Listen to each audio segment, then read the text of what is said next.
Grandma left everyone $1 million, except her favorite granddaughter. The first time Rachel Bennett realized her grandmother had left her nothing, she thought the attorney had made a mistake. The second time he said it, she realized everyone else in the room was thinking the same thing. And the third time, Rachel noticed her uncle smiling. That was when she knew something was wrong. 3 days earlier, Eleanor Bennett had been buried beneath an enormous oak tree overlooking the little Pennsylvania town where she'd spent nearly 86 years. Eleanor hadn't been famous. She hadn't built an empire or inherited oil fields. She'd simply been very good with money. Her husband Walter had owned several hardware stores before investing in commercial property. After his death, Eleanor quietly expanded those investments until the Bennett family fortune was worth considerably more than anyone realized. But Rachel had never cared about the money.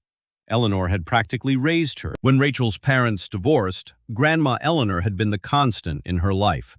She taught Rachel how to bake bread, balance a checkbook, change a tire, grow tomatoes, and, most importantly, Eleanor always said, recognize when somebody was lying. People lie with their mouths, sweetheart, Eleanor once told her. The truth usually leaks out somewhere else. Rachel had remembered those words all her life. Now, sitting inside attorney Samuel Coleman's conference room, she wished her grandmother were beside her. Instead, she was surrounded by relatives who had barely visited Eleanor during her final years. Uncle Richard sat beside his wife, Cynthia. Rachel's mother, Diane, sat across from them. Her Aunt Patricia occupied the chair nearest the window. Their adult children filled the remaining seats. 9 relatives. And Rachel. Samuel Coleman opened Eleanor's will. The residual estate will be distributed as follows. Everyone became very still. To my daughter Diane Bennett Walsh, I leave the sum of $1 million. Rachel's mother gasped. To my son, Richard Bennett, I leave the sum of $1 million. Richard smiled. To my daughter, Patricia Bennett Myers, I leave the sum of $1 million. Patricia began crying. Then came the grandchildren. To Andrew Walsh, $1 million. To Melissa Walsh, $1 million. To Christopher Bennett, $1 million. One after another. $1 million. Everyone. Until only Rachel remained. Samuel looked down at the document. His expression changed. Rachel leaned forward. To my granddaughter, Rachel Bennett. Silence.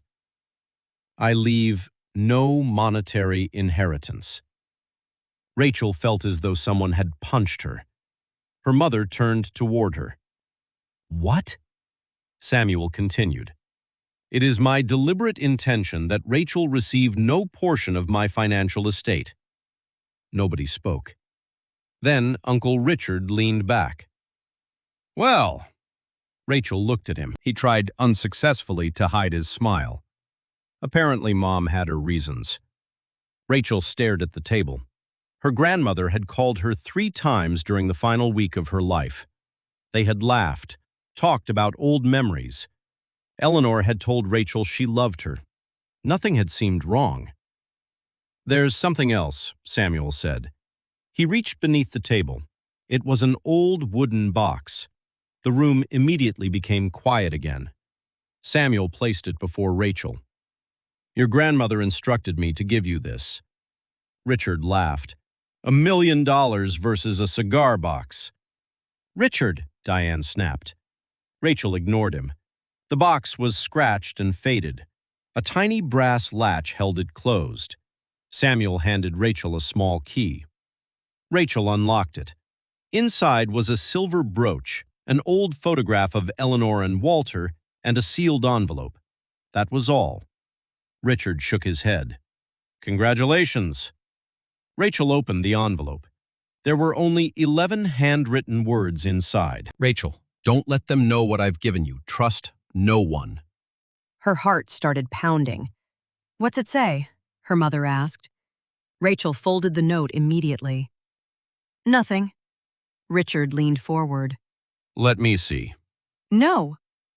For the first time, Richard's smile disappeared. That night, Rachel sat alone in her grandmother's kitchen. The house felt impossibly empty. She placed the wooden box on the table. Brooch, photograph, envelope, nothing else. She examined the photograph. Eleanor and Walter stood outside their first hardware store in 1968. Rachel turned it over. Nothing. Then she remembered something. Grandma Eleanor hated photographs without dates. Memories need anchors, she always said, but there was no date written anywhere. Rachel examined the frame of the photograph more carefully. One corner felt thicker. She peeled it apart. Something fell onto the table. A tiny brass key. Rachel stared at it. It wasn't the key to the wooden box. It was much smaller. And taped behind the photograph was another message. First National, Box 317. Rachel barely slept. At 9 the next morning, she walked in to First National Bank. The manager escorted her downstairs. Safe deposit box 317 was surprisingly small. Inside was another envelope and a flash drive. Rachel opened the envelope. If you're reading this, I was right not to trust them. Rachel's stomach tightened. She inserted the flash drive into her laptop. Folders appeared. Bank statements, property records, emails, audio recordings, and one video.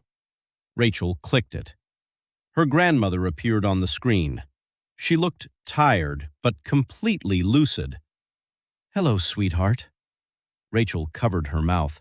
Hearing Eleanor's voice nearly broke her. "If you're watching this, I'm gone, and by now you probably think I punished you." Eleanor smiled. "I didn't." Rachel leaned closer. "I protected you." The smile disappeared. "Because somebody in our family has been stealing from me." Rachel froze. For almost 7 years. Eleanor explained everything. Small withdrawals had begun appearing from one investment account, then larger transfers. Documents had been forged. Properties had nearly been transferred without her authorization. When Eleanor questioned the transactions, someone convinced relatives that her memory was deteriorating. "They wanted everyone to believe I was becoming confused," Eleanor said. But I wasn't confused. Rachel immediately thought of Richard.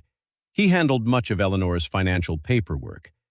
Then Eleanor said something unexpected. "Richard isn't doing this alone." Rachel's blood ran cold. "The person helping him is someone you trust." The video ended. Rachel stared at the screen.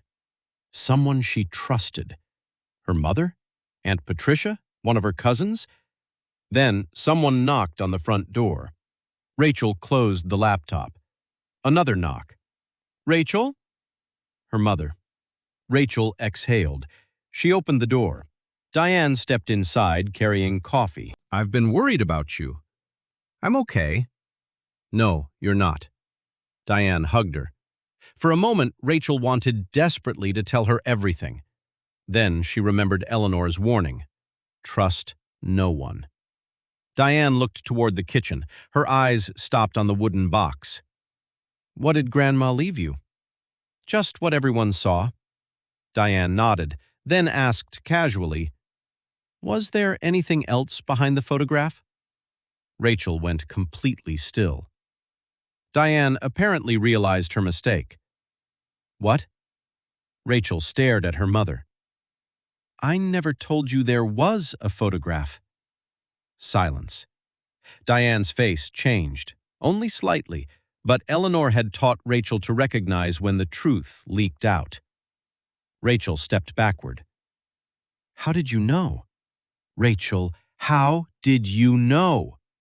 Diane lowered her voice. "Because your grandmother showed me the box months ago." Rachel didn't believe her. She grabbed her coat. "Where are you going?" "Out." "Rachel?" She stopped. Diane's voice trembled. You don't understand what's happening. Rachel turned around. Then explain it. Before Diane could answer, the front window shattered. Rachel screamed. A brick landed across the room. Wrapped around it was a piece of paper. Rachel unfolded it. Give back what she left you. Rachel called the police. Someone had obviously been watching, but there were no fingerprints, no useful security footage, nothing. That evening, Rachel returned to the flash drive. She searched every document. Then she discovered a spreadsheet. 7 years of missing money. $41,000, $87,000, $116,000. Eventually, millions. At the bottom was a total. $8,742,300. Nearly $9 million had disappeared. Rachel noticed something else. Several transfers went into a company called Breyer Holdings, LLC. She searched the corporate records. The company belonged to Uncle Richard. There it was. Proof. Rachel immediately called Samuel Coleman. I know who stole Grandma's money. Samuel was silent. Then, don't tell anyone.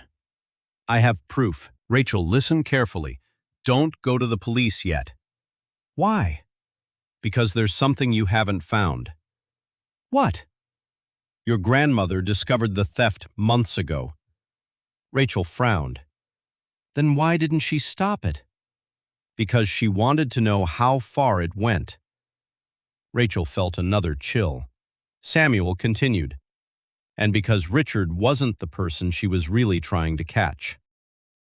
2 nights later, Rachel returned to Eleanor's house. Someone had been inside. Drawers opened, closets searched, mattress overturned. The wooden box was gone. But Rachel still had the flash drive. She called Samuel again. No answer. Then she heard footsteps upstairs. Rachel froze. Hello? Nothing. She grabbed a fireplace poker. Slowly, she climbed the stairs. 1 step. Another. She reached Eleanor's bedroom. The door stood open. Someone was inside. Rachel raised the poker. The person turned. Her mother. Diane? Diane was crying. We don't have much time. What are you doing here? Trying to save you. From Richard? Diane shook her head. Richard's an idiot. Rachel stared at her. He stole Grandma's money. Some of it. Then who took the rest? Diane looked terrified. Samuel. Rachel almost laughed. Grandma's attorney? He designed the entire scheme. Diane explained. Samuel had managed Eleanor's estate planning for nearly 20 years. He created shell companies, redirected investment income, forged documents, and used Richard as cover. Richard thought they were exploiting an elderly woman who didn't understand her finances. Samuel knew better. Eleanor eventually discovered everything. Why didn't Grandma call the police? Because Samuel had something she didn't. What? Original documents. Diane grabbed Rachel's hands. Your grandmother needed him to believe she was still fooled. Rachel pulled away. And you? Diane looked down. I helped her. Rachel stared at her mother. That's why you knew about the photograph. Diane nodded. Your grandmother showed me the box because we knew someone might search the house after she died. Then why tell me to trust no one? Because she didn't know who would reach you first. Suddenly, headlights swept across the bedroom wall. A car had entered the driveway. Diane looked through the window, her face drained of color. It's Samuel. They ran downstairs. Samuel was already standing inside the kitchen. He wasn't smiling. You found the drive. Rachel said nothing. Samuel looked at Diane. You were supposed to convince her to hand it over. I never agreed to that. Samuel sighed. Families. He reached into his coat. Rachel's heart stopped. But Samuel didn't pull out a gun. He pulled out an envelope. You think Eleanor left you evidence. He placed the envelope on the table. She didn't. Rachel stared at him. She left you bait. Samuel explained that the flash drive contained enough evidence to frighten everyone involved, but not enough to guarantee convictions. The originals were what mattered. "And where are they?" Rachel asked. Samuel smiled. "That's what I've been trying to discover." Rachel suddenly understood. The break-in, the brick, the threats. Samuel wasn't trying to destroy evidence. He was trying to make Rachel reveal where Eleanor had hidden the real evidence. "You don't know where it is." Samuel's smile faded. Rachel almost laughed. "You've been following me because you think Grandma told me." Samuel stepped closer. "Where are the documents?" "I don't know." "I don't believe you." Then Rachel remembered something Eleanor had said countless times. Memories need anchors. The photograph. The hardware store. Rachel suddenly understood. The photograph wasn't merely hiding a key. It was another clue. She looked at her mother. "Grandma's first hardware store." Diane's eyes widened. Samuel saw the reaction, and now he understood too. The old Bennett hardware building had been abandoned for 14 years. Rachel reached it first. Diane followed. Samuel was minutes behind them. Rachel unlocked the rear entrance using Eleanor's old key ring. Inside, dust covered everything. Shelves, counters, an ancient cash register. Rachel walked toward the office. Nothing. Then she noticed something carved beneath the wooden counter. R.B. Her initials. Rachel remembered carving them there when she was 9. Grandma had caught her. Instead of getting angry, Eleanor had laughed. "Someday this place might belong to you." Rachel ran her hand beneath the counter. Something clicked. A panel opened. Inside was a metal case. Rachel pulled it free.